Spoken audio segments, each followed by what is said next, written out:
আসসালামু আলাইকুম ওয়া রাহমাতুল্লাহি ওয়া বারাকাতুহু। আলহামদুলিল্লাহি ওয়া কাফা ওয়া সালামুন আলা ইবাদিহিল্লাযিনা ইসতাফা, আম্মা বা'দ। সম্মানিত দর্শক শ্রোতা, প্রিয় দিনী ভাই ও বোন, আশা করি আপনারা সকলে ভালো আছেন। আমিও আলহামদুলিল্লাহ ভালো আছি। আজ একটি প্রশ্ন নিয়ে হাজির হয়েছি। প্রশ্নটি হলো, কোনো ব্যক্তির আয় ইনকাম উপার্জন যদি হালাল হারাম মিশ্রিত থাকে, তাহলে ওই ব্যক্তি যদি দাওয়াত করে বা হাদিয়া তোহফা দেয়, তাহলে সেই দাওয়াত বা হাদিয়া তোহফা কবুল করা যাবে কিনা বা গ্রহণ করা যাবে কিনা, এ সম্পর্কে সংক্ষিপ্ত আকারে বিস্তারিত আলোচনা করার চেষ্টা করব। আমা তাওফীক ইল্লা বিল্লাহ।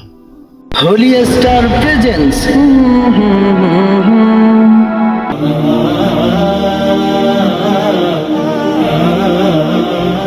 তো যে ব্যক্তির উপার্জন হালাল হারাম মিশ্রিত আছে, সে ব্যক্তি যদি কাউকে দাওয়াত করে, কাউকে হাদিয়া তোহফা পাঠায়, তাহলে তা গ্রহণ করা যাবে কিনা সেক্ষেত্রে খেয়াল করতে হবে যে ওই ব্যক্তি দাওয়াত বা হাদিয়ার ব্যবস্থা করেছে হালাল উপার্জন থেকে ব্যবস্থা করেছে নাকি হারাম উপার্জন থেকে ব্যবস্থা করেছে। যদি ওই দাওয়াত বা হাদিয়া হালাল উপার্জন থেকে ব্যবস্থা করে, তাহলে তা গ্রহণ করা জায়েজ আছে। আর যদি জানা যায় যে ওই ব্যক্তি এই হাদিয়া বা দাওয়াতের ব্যবস্থা হারাম মাল থেকে করেছে, হারাম উপার্জন থেকে করেছে, তাহলে তার দাওয়াত বা হাদিয়া গ্রহণ করা জায়েজ হবে না।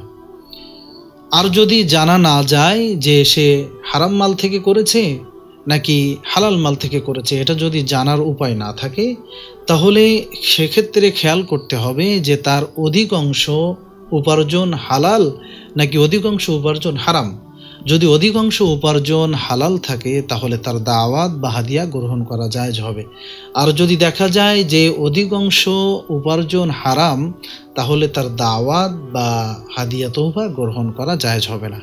আমরা অনেকেই, আমাদের সমাজে অনেক ইমাম সাহেব আছে, অনেক মুসাল্লি প্রশ্ন তুলে যে ওই ব্যক্তি তো বেনামাজি, বা ওই ব্যক্তি সুদ খায়, ওই ব্যক্তি ঘুষ খায়, সেক্ষেত্রে ইমাম সাহেব তার ঘরে দাওয়াত খেতে পারবে কিনা, তার ঘরে দাওয়াত কবুল করতে পারবে কিনা, অনেকেই এরকম প্রশ্নের সম্মুখীন হয়। তো সেক্ষেত্রে আমরা যদি এই বিষয়টি খেয়াল করে চলাফেরা করি, আশা করি আমাদের আর কোনো অসুবিধা হবে না। আল্লাহ সুবহানাহু ওয়া তাআলা আমাদের সকলকে আমল করার তৌফিক দান করুন, আমিন। ওয়া আখির দাওয়ানা আনিল হামদুলিল্লাহি রাব্বিল আলামিন। আসসালামু আলাইকুম ওয়া রাহমাতুল্লাহি ওয়া বারাকাতুহু।